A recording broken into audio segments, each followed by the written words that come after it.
Jo, betu, kriston ikusmina dago zure bakarrizketa ikusteko, Aitor. Kriston ikusmina dauka, ez dakit Euskal Herri osoak, baina pertsona batek, bai, Martin Agirrek. Osea, ez dakizu ze pelmada ematen digun, jiratan gurekin etortzen da, eta Itziberri eta bi, Fernandino noiz dezue. Badakilako Fernandino txistek zen txarrak. Baina ze grazikin kontatzen ditu. Claro, hori da. Grazi horrekin Fernandino bakarrik kontatzen ditu. Horrek jakin minak gurire, piztu digu, beraz, etorri, eta egin zure artea, Aitor Fernandino Hernández! Opa, petardino!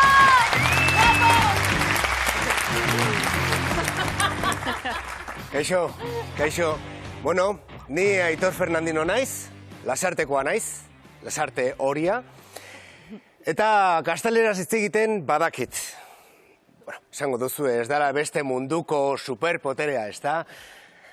Bai, bueno, behintzat, hau izan behar izan nuen, Bilbora bizitzera joan nintzenean, 1989an. Bai, mileniez, bai, aurreko mendean. Kontua da ni 19 urtekin Bilbon agertu nintzela eta Bilbo oraindik grisa zan, industrializatua zegoen eta Lasartekoa nintzela esaten nuenean, zuzenean uste zuten gaztelaniaz ez nekiela. Benetan.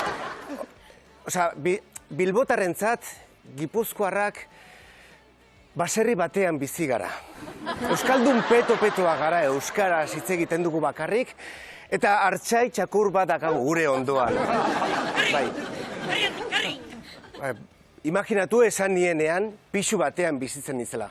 Pixu batean, osea, benetan, eraikuntza handi batean eta solairu ezberdinekin eta hor barruan sartuta dagoen pixu batean, bai, hori da, orduan baserri batean ez. Ez, baserri batean ez. Ez nien esan, Lasarten ia baserririk ez dira lagatzen. Ilusioa eskentzearen, batez ere. Bueno, kontua da, Lasartetik Bilbora joatea, naiz eta Lasarte herriko eskorra izan, badagoela diferentzia. Eta denok sentitu dugu noizbait Paco Martínez Soria sindromarekin, ez da? Bueno, nire kasuan, Paco Martínez Lasarte.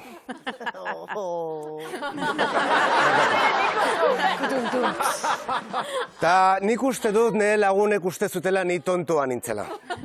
Zeren, gazteleraz hitz egiten genuenan, mantxo hitz egiten ziaten. Aitor, todo bien? Entiendes? Behin gurasoak etorri ziren bizitatxo bat egitera, eta nire lagunekin topo egin genuen, eta bapatean nire lagunak hasi ziren euskaraz hitz egiten. Horrela, bapatean. Gero, klaro, nik ez nien esan nire ama Salamankakoa dela eta ez duela euskaraz ulertzen, baina, bueno, ilusioa eskentzearen, izan zen batez ere. Baina, a ber, nire lagunek hiri erakusten ziatenean, esaten ziaten, Aitor, gaur metrora joango gara.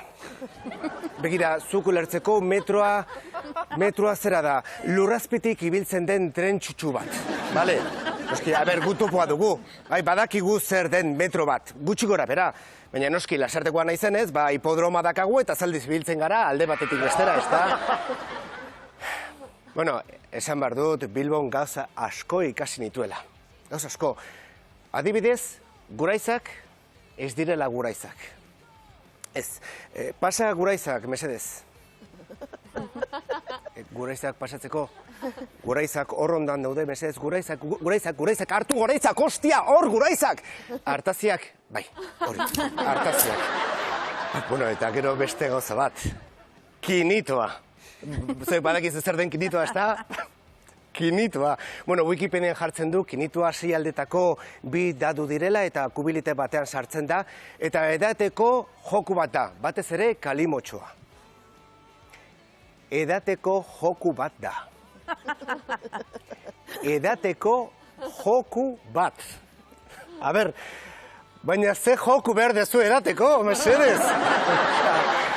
Claro, flipatutan nengoen, eta lehen lagunek baita, orden, esan ziaten, eta orduan, Gipuzkoarrak nola edaten dezue?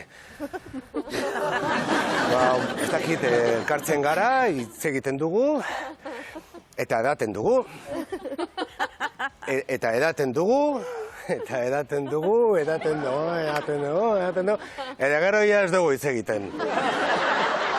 Baina, a ber, gauz bat hori esan behar dut, erlijio propioa dutela. Badakizu zertaz nahi zen, ez da? Bai, hori da, atletik.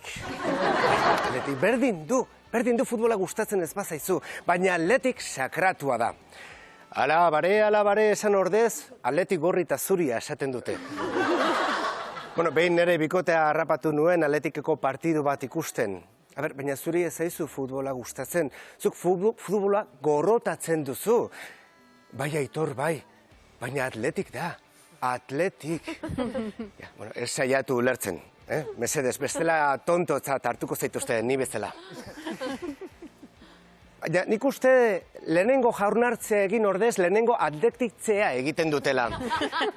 Zera, Samamesera joaten dira, Samamez ez, katedralera joaten dira, bere galtza motzek, bere paraka laburregaz, eta baloiari buruarekin ematen diote, eta jazta bedeinkautua zaudete bizitza osorako.